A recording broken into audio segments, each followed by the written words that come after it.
Now at 5, an amazing story of survival. A 23-year-old woman drives off a 250-foot cliff, badly hurt. She wound up stranded on a remote beach for 7 days. The Monterey County Sheriff is calling her an amazing woman, a fighter. Miraculously, Angela Hernandez was found about a mile from the wreckage of her SUV. She plunged into the ocean along Highway 1 just north of the Kirk Creek campground in Big Sur. KPIX 5 reporter Kiet Do on this incredible story of a woman who was determined to live. Kit? Yeah, Angela is resting and recovering in an undisclosed hospital right now. And the sheriff says they were able to track her location using a combination of cell phone pings and surveillance video to determine that she was headed south through Big Sur. And that's when they launched a search area that spanned more than 60 miles. The sheriff says that she was very lucky every step of the way and that somebody was watching over her. I got to tell you, Angela is an amazing young woman.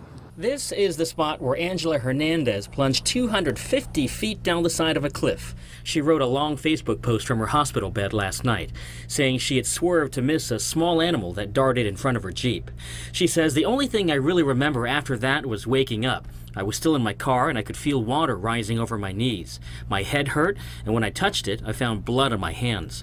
My car's power was off by now and every window was closed. I took off my seatbelt and found a multi-tool I kept near my front seat.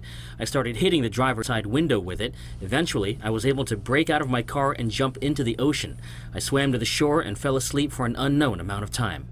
The next few days were a blur. Her shoes were gone, she had no water, and she suffered from brain hemorrhaging, broken ribs and collarbones, a collapsed lung, and ruptured blood vessels in her eyes.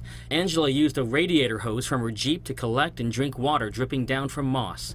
She wrote, "Every day, this has become my ritual. I'd walk up and down the beach looking for new high grounds, screaming help at the top of my lungs, and collecting water falling from the top of the cliffs. Every night, I'd find the highest point I could climb up to and find somewhere to fall asleep before the tide would rise. Every morning, I'd wake up soaked in sea mist and watch the sunrise. And then, on the 7th day..." When she woke up Friday morning, she felt like it was going to be a good day. A married couple had decided to go hiking on this desolate beach instead of surfing and spotted the now rusty Jeep. They were just about to leave when something woke Angela up. Angela wrote, "I got up as quickly as I could and ran over to her. She was with a man, and I don't think they could believe their eyes. I couldn't believe that they were even real. I couldn't believe that we had finally found each other." We turned around and Angela was right there in the rocks. Just looked like hell, and but she was happy at the same time. She was really happy to see us. At that point, we just kind of like panicked with adrenaline, like, oh my God, you were in that car we just saw, and you're alive, and you must need help. And Angela says after going through something so unique and terrifying, she believes that she's now destined for something bigger, a bigger purpose in this life. Liz? Yeah, Kit, we knew that law enforcement had been searching the area all week. Do you know if rescuers searched that area where Angela was actually finally found? Yeah, so they drove by that area and they did a visual scan from the ground. They didn't see anything, any sign of trouble from Highway 1. There was fog on Thursday and Friday. That kept them from launching their choppers and their helicopters and planes. They feel if they had the aircraft in the air, they could have very easily spotted the wreckage on the shore. Amazing survival story. Truly incredible. All right, Kit, thank you.